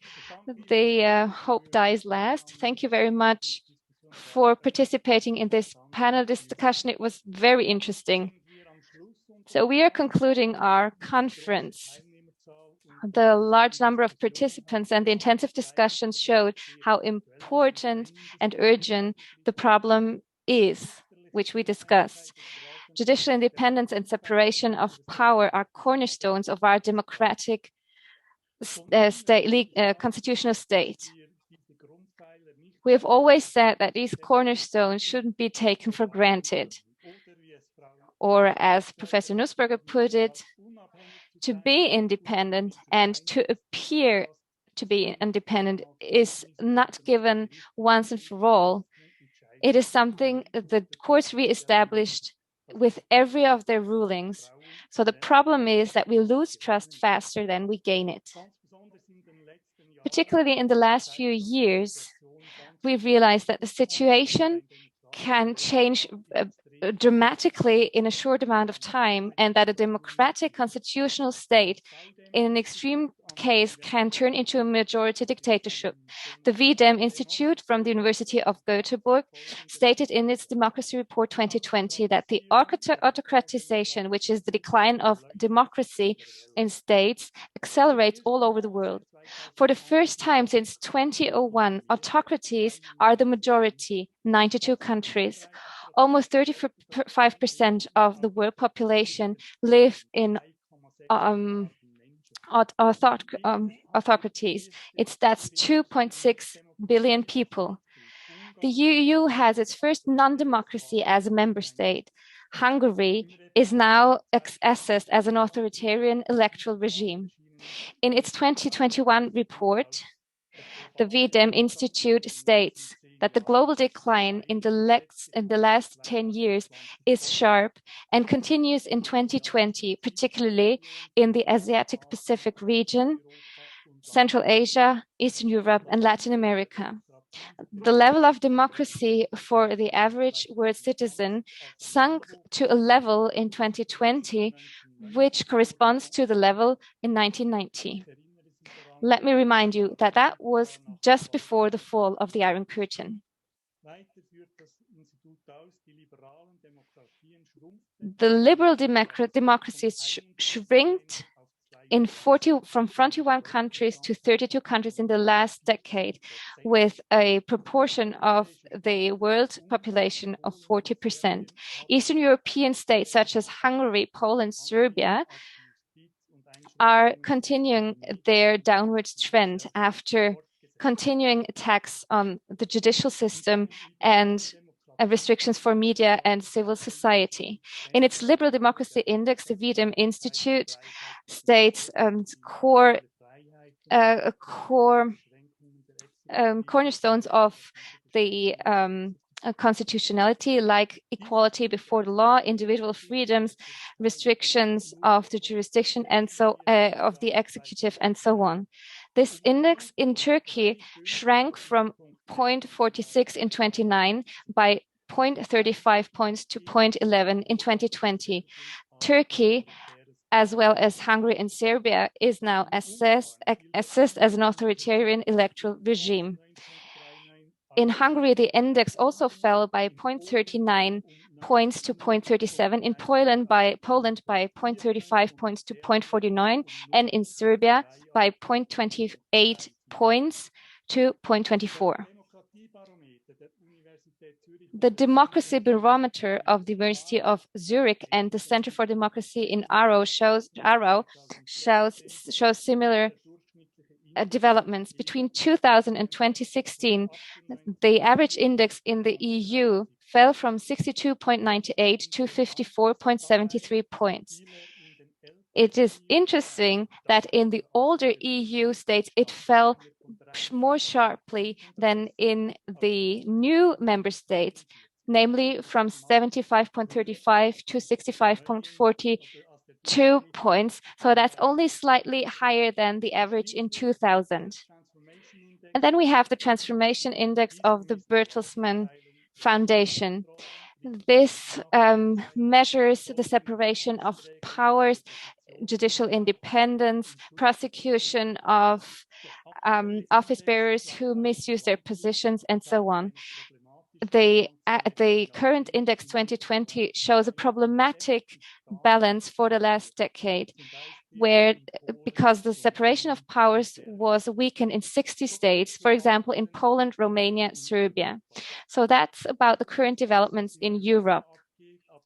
If you look at what is happening in Europe, but also if we consider the political polarization of politics in Switzerland too. In Switzerland, we cannot trust that will go well in the future just because it went well in the past. If there are members of parliament who say that Switzerland is a dictatorship, this is only politics. But such statements, but also punishments by not re-electing judges or office bearers, this is something we need to take seriously, because they are a sign of an increasing polarization and popularization of politics in Switzerland too. In daily newspapers, it was stated that saying that Switzerland is a dictatorship is a breach of taboo. And Ms. Sanders said it right. Even if the system traditionally worked well in Switzerland, these boundaries can break very quickly in an increasingly polarized political world. The discussions and speeches today showed that we are not helpless when it comes to these developments. Our state and national and supranational institutions have the opportunities to take measures, and they have begun to do so. I would like to point to the very bad situation in Turkey here. What is also needed is the commitment of the civil society, NGOs, and the support of science, because they need to call for the rule of law and the separation of power and independent judiciary. We also need the circumstances so that judicial independence, separation of power, and the rule of law can persist even if they are subject to pressure. This is particularly important if you consider the fact that the autocratization of states always follows a similar pattern. First, the ruling parties attack the media and the civil society, then they polarize the society, then they disregard opponents, and then they distribute false information and undermine formal institutions. Today's conference made a contribution to the commitment of science, NGOs, and civil society. Thank you very much for that. Above all, the speakers who very spontaneously confirmed their participation, for example, with the remark that this topic is so important that they will definitely take their time to participate. Thank you very much. This conference wouldn't have been possible without you. Thank you very much to Mr. Peter Übelsachs, who developed this idea together with me and my colleague and friend Stefan Breitenmoser, who, together with me and the Swiss Institute for the Judiciary, turned this idea into a reality. I would also like to thank the University of Basel, whose Faculty of Law underlined 2 years ago already how important the commitment for the rule of law, the separation of power, and the judicial independence is currently. With this first Basel conference on the judiciary, the oldest university of Switzerland sets a clear signal that in Switzerland too, and particularly in Switzerland, the constant commitment for this cornerstone of our democratic rule of law is important and is important. Our technical, I would like to thank very much to our technicians, Marin Connu and Mr. Kurat, and thank you, dear participants, that you have shown your interest in judicial independence, separation of power, and the rule of law, and that you commit yourself to their strengthening. Now I come to the conclusion of our conference. I hope that we will see each other again next year at the second Basel conference on the judiciary, including the speakers. And then I hope we will be able to meet in person and exchange our ideas personally. Thank you very much for your participation and have a nice evening. Stay healthy.